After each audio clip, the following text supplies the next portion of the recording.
Hello, everyone, and welcome to the Civil War Podcast Review.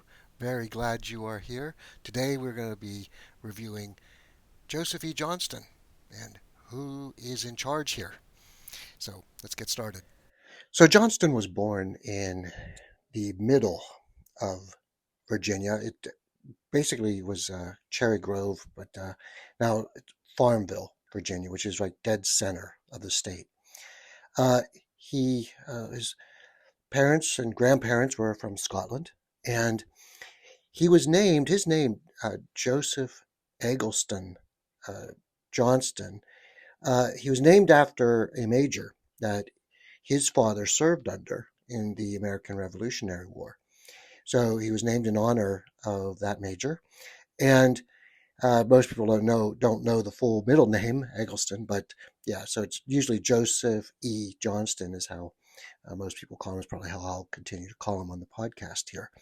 Now, he went to West Point, graduated, I think it was 13th of 46 in 1829, and he became an officer, served in the Mexican-American War.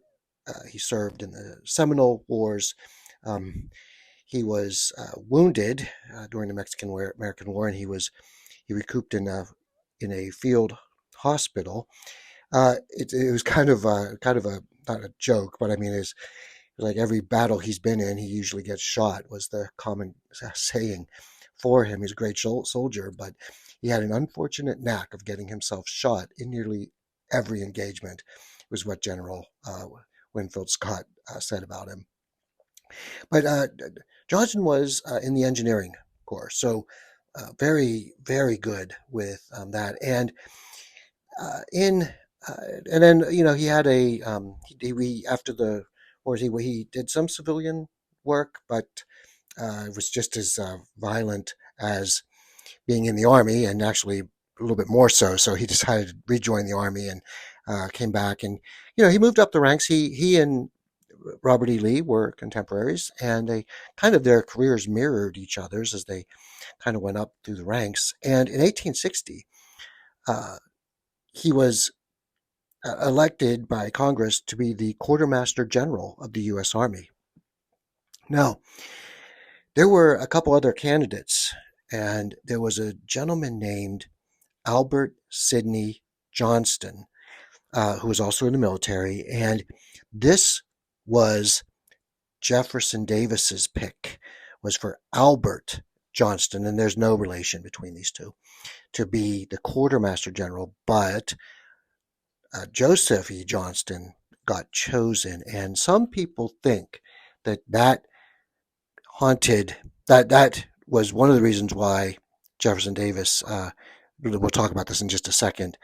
Why he pushed Albert Sidney Johnston ahead of Joesph when he was looking at generals. We'll come to that in a second as one of the possible reasons. Now, when the Civil War broke out, like Robert E. Lee and others, Johnston decided to go with his home state, and so he resigned from the U.S. federal military and joined the Virginia military, and he was put in as a major general, same as Robert E. Lee. But this was for the state of Virginia. And it was in that it's middle of May 14th, I believe, when Jefferson Davis said that he would be the general of the Confederate States Army. Now, it's important to remember this, that at that time, Johnston believed he was the general of the CSA. So, so we'll get to the first battle of Bull Run, where Johnston was coming from the Shenandoah Valley. If you remember, during our Stonewall Jackson podcast, they were up there defending Harper's Ferry and all. And Johnston's group, he made it with but his army was behind when the battle took place. And the major thing to remember here at the battle, and he was paired with General Beauregard, who has his own fascinating tale. Um, but Johnston was ahead of him. He was ranked higher. During the battle, which, if we recall, Stonewall Jackson made his heroic stand on the top of the hill, and this allowed for Johnston's group, the troops, to come in because the trains that were transporting them having all types of problems with delays and breakdowns and all. But the troops eventually came. The Federal Army, the Union Army, was routed. They started to retreat. And at this point, it was then declared a great Confederate Army victory. Now, after the battle, and as we know from the other podcast, the Union was in disarray, and everybody was running like they're all broken lines, but every man for himself, and they were fleeing, heading back to Washington. And a decision needed to be made as to whether they should pursue the Confederate Army should pursue the retreating Union Army or just kind of recoup and regroup where they were in Manassas. It turned out that when Jefferson Davis, Beauregard, Johnston, no one would make a decision no one wanted to make the decision to chase the retreating Union Army, and so they stayed put. Now, this has been questioned a lot by historians whether or not that was a good move. In hindsight, okay, without really knowing all the particular details, because remember, the Johnston, Beauregard, Davis, they did not know. They heard that D.C. was well defended. There was rumors that the Navy was in the Potomac, and so chasing the Union Army could have led them right into into a bad situation with the defensive network around D.C. and with the naval ships. But that's what they thought. We'll never really know what would have happened because the pursuit didn't happen. They decided to stay put. But there are questions as to, and I kind of believe that had at that point in time, Johnston just said, we are going after them, and made that decision to chase the Union Army, I think there could have been a major shift in the war had he ordered that. And in addition, I believe had he been firm like that, that Jefferson Davis may have altered his thinking on Johnston. Who knows? Maybe not. It's all conjecture, right? So my opinion and 50 cents won't even get you a cup of coffee. So take that for what it's worth. But it's interesting to think about. But whatever the case, after the battle, Confederate forces stayed in place. They reaped a lot of benefit from that. They artillery, munitions, all types of things that the Union kind of dropped and ran. They were able to pick up and to plenish their stocks. Now, come August, the Confederate Congress and Jefferson Davis finally put together an order of what general outranked who.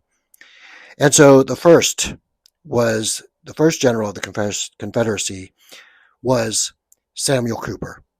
Samuel Cooper, who nobody knows about, maybe we'll do a podcast on him, was a very successful general, and he was put in charge. Actually, he remained in charge throughout the war, and everyone knows it was Robert E. Lee, but everybody knows of Robert E. Lee, but nobody knows of Cooper. So that was pretty interesting. And then second was Albert Sidney Johnston, and a lot of people believe that this Albert Johnston was put second kind of to spite.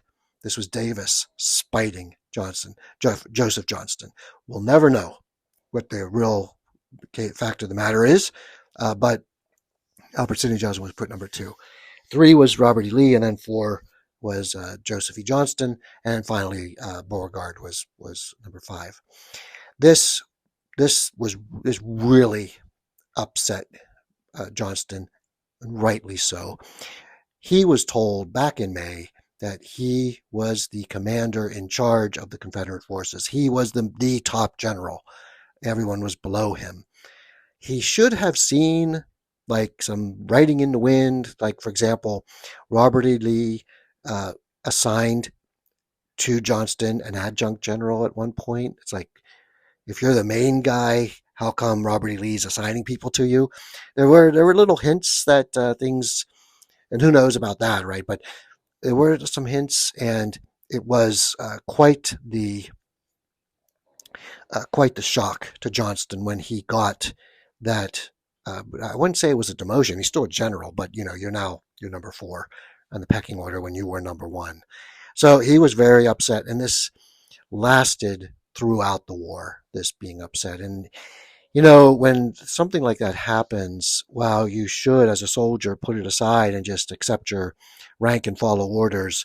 I think this bothered both Jefferson Davis and because after that assignment, Johnston wrote a pretty rough letter to Jefferson Davis stating that he was not happy, and but it has marred the relationship between both men, which actually was not too bad before the start of the war. But for whatever reason, this is what happened. So who's in charge? Well, wasn't Joesph E. Johnston. And in our next podcast, we'll kind of look at some follow up with from Vicksburg to Atlanta when Sherman was chasing, and what Jefferson Davis did in during that second half of the second part of after the fall of Vicksburg, the second part of the Civil War. So, thank you all for listening. Hope you enjoyed, and we will see you again very soon. Cheers.